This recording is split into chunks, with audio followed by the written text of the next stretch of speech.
Telugu Desam party అక్కడ అల్లర్లకి ప్రేరణ Telugu Desam party Chandrababu నాయుడే.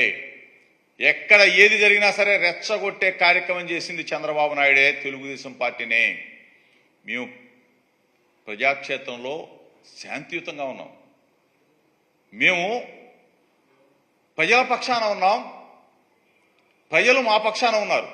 ఈ పరిస్థితుల్లో ప్రజలు ఓటు వేయడానికి మాకు సిద్ధంగా ఉంటే మా పార్టీ మేమెందుకు అల్లరి చేస్తాం, మేమెందుకు రెచ్చగొడతాం?